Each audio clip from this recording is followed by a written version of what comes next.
Ceci est un cauchemar. Oui, un véritable. Ce fut un bon matin et j'avoue que tout était calme. Un matin merveilleux. Le soleil nous souriait comme un véritable héros.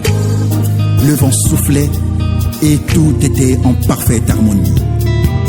Quand tout d'un coup, nous avons vu sortir de l'abîme un esprit furieux, vêtu comme un officier. C'était un véritable guerrier, armé jusqu'aux dents, et il cria d'une voix forte disant: je suis venu pour sêmer la terreur et la désolation sur toute la terre. C'était un moment très précieux pour moi, car je l'ai attendu depuis des siècles. Mais comme vous le savez, l'Éternel est trop lent à la colère. Nous sommes nombreux et moi, je suis le moindre, comparable à ceux qui sont restés. Mais seul à moi que la permission a été donnée. Et je vous assure que le jour où ils feront leur apparition sur terre, leur présence sera très dévastatrice. Nous nous sommes approchés de lui pour chercher à savoir qui c'était et de quoi parlait-il.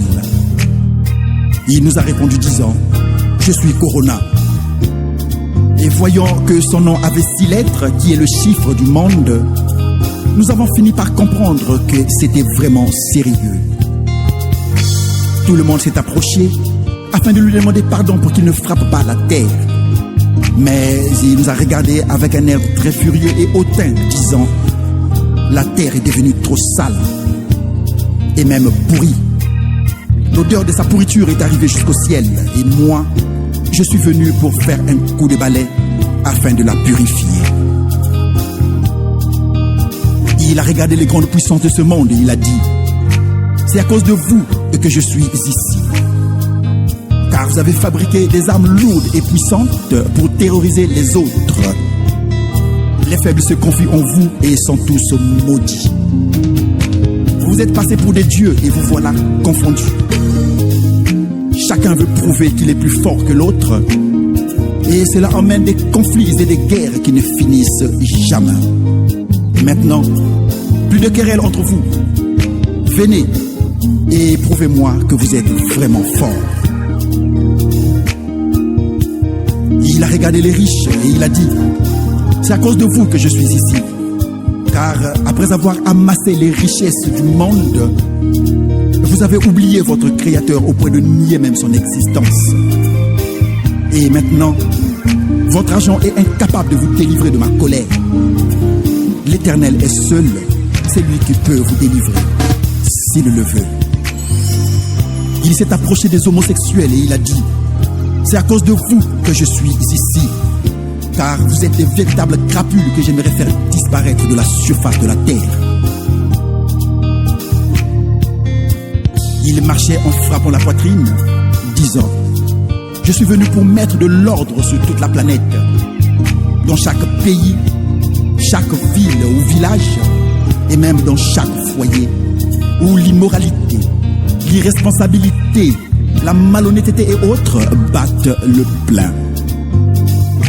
C'est à cause de vous, hommes irresponsables, que je suis ici. Vous qui depuis des années n'avez jamais eu le temps de rester ensemble avec vos enfants, de causer, de les conseiller et surtout de les éduquer, sous prétexte que vous êtes trop occupés. Et vous avez donné toute la responsabilité à la femme, qui à son tour se sent incapable et envoie les enfants dans la rue. J'ai décrété un confinement planétaire afin de vous permettre de rester en famille et de constater à quel point vous avez failli.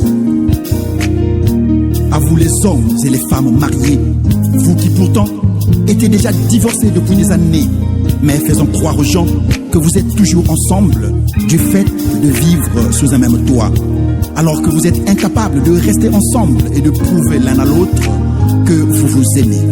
L'absence de l'un et de l'autre vous a permis de rester ensemble bien qu'étant divorcés. Ce confinement vous permettra de rester et de vous regarder en face pendant longtemps, afin de vous permettre de mettre votre foyer en ordre.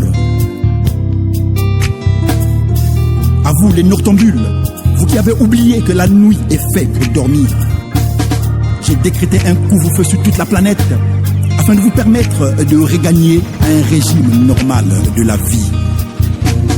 À vous les insensés, vous auxquels Dieu a fait grâce d'être en bonne santé et de gagner de l'argent tous les jours, mais incapable d'épargner un peu, vivant comme un oiseau qui doit sortir avant de manger, tenant un langage insensé disant « Je ne suis qu'un coopérant, je n'ai pas de salaire, le confinement n'a pas de place chez moi ». Je t'assure que la fourmi aussi est une coopérante et il n'y a point de fourmi salariée. Et je me demande si tu seras assez humble d'accepter d'être enseigné par elle. À vous les incrédules, vous qui commettez l'iniquité, l'heure est arrivée pour vous de prendre conscience et de vous repentir afin de donner votre vie à Jésus avant que le pire n'arrive.